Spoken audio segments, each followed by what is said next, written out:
Hello, this is Ear Trash, and today I'm going to be starting a series on how to make a track in Ableton Live. I'm going to be going through all the different processes from building your drums to bass lines, synthesizers, effects, and eventually mastering and rendering your track. My last dubstep video got 252 likes and 17,000 views. So I'm quite happy about that. So on that note, I would like to encourage you to rate this video if you find it helpful. The more ratings I get, the more views I'll get, and the more happy I will be. So I'm going to start off by going over drum racks and how to build really nice sounding drums. So the first thing I'm going to do is I'm going to double click drum rack, and that's going to put a drum rack into a MIDI track. Here's our pads, and what we're going to do is we're going to find a sample to put into this. So I'm going to use Prime Loops, their pack called Drum Addict, and here we've got some loops. But I'm not actually going to use a loop. I'm going to take sounds from the loop and make my own loop.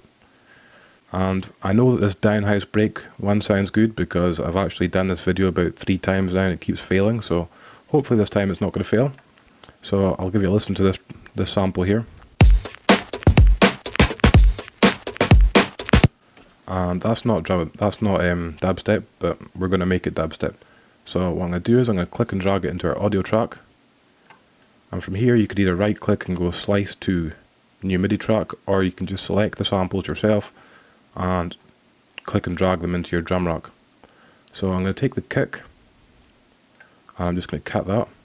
I'm going to take the snare and I'm going to cut that. As you can see here, all I did was select the area, move it to the right a bit and then move it back. So now I'm going to drop these samples into my drum rack. So click and drag into C1, click and drag into C sharp, and click and drag, make sure your drum rack's selected, click and drag into D1. So now when I use my keyboard, the samples should be getting triggered individually. So now we've got our sounds loaded up, we're going to make a pattern. I'm just going to delete this sample here, and select this area, insert MIDI clip, and here we've got a blank clip. So I'm going to drag my piano roll up so you can see it a bit better, and drop in a kick.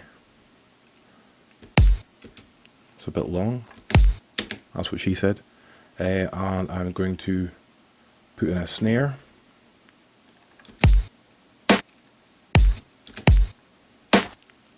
I'm going to put a kick in just before the snare.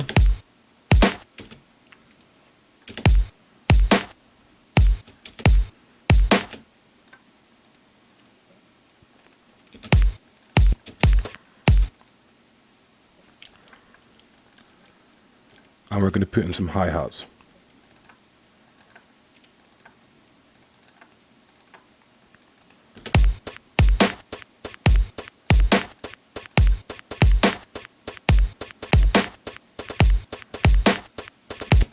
And we're just going to select that clip and press Ctrl and D to duplicate that and increase our loop region. Consolidate. And there we have a very, very basic dubstep beat. So now what we're going to do is we're going to add some more sounds to this. So I'm going to go through these samples. Actually, I'm going to use some roll-in samples. So I'm going to go to my classic drum machine samples. And as far as I'm aware, these are open source. So if you click on the screen, this area here, I'll take you to my video where you can download it. So I'm not just going to go straight for Roland, I'm going to see what the other ones sound like, so I'm going to go for Casio. No. I think Casio should stick to making watches.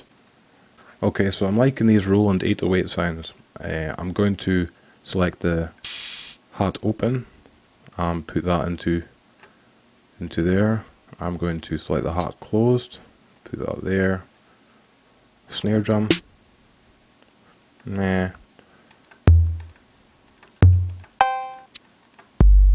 Kabasa sounds quite good. And the snare drum. Right, okay, I'm going to use that. And kick drum. Yep. Okay, so now we have a few more sounds in. We can now make this pattern a bit more interesting. So the first thing I'm going to do is I'm going to click this little button here, the middle one, and that's going to show us all our samples. Now we can preview them by pressing the play button. That's pretty cool. And I'm going to group them. I'm going to do this because it's going to be helpful for later on. So I've got the first one's a kick, and I think I've got another kick here. I'm going to click that kick drum, then press Control, and click that one. So that's these two kicks selected. Now I'm going to right click and press Group. So now we've got a internal drum rack just for the kicks. So I'm going to right click that and rename that to Kicks. And what we've got here are hi-hats. So I'm going to select all the hi-hats again, pressing Control. That cabasa is kind of a hi-hat sound, so I'm going to select that as well. And we're going to right click and group. Now we're going to rename that one hats. And now we've got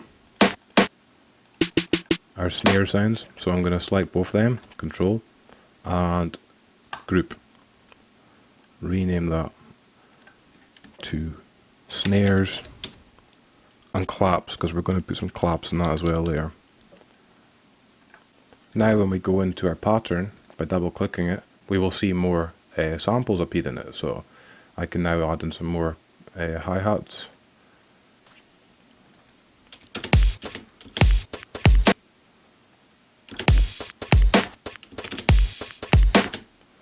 And put in a closed one.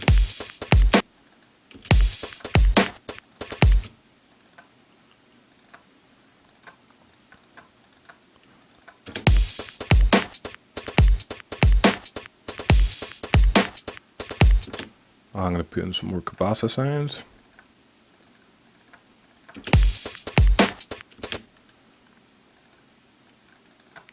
And you can see here I'm just kind of making a pattern as I go, but I'm kind of sticking to the pattern.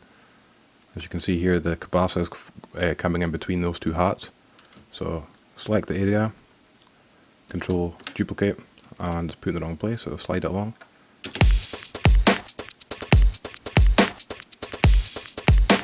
That sounds quite good. It's got a nice little rhythm to it. Now I'm going to add in some more kick drums.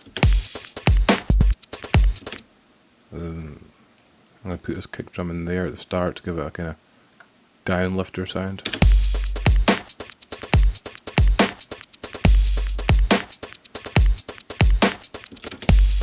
I'm going to put it on top of this other kick as well.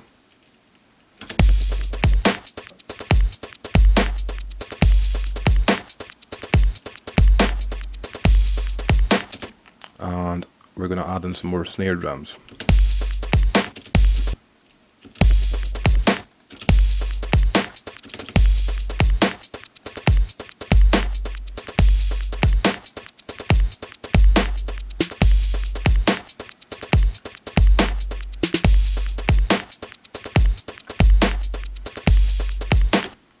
Okay, so now we've got a good foundation for a dubstep drum rack. In the next video I'm going to be going over how to put effects on these sounds to really bring them out and make them sound a lot better. So be sure to click this annotation here to take you to the next video, and please remember to rate this video. Thanks for the rating, see you on the next video.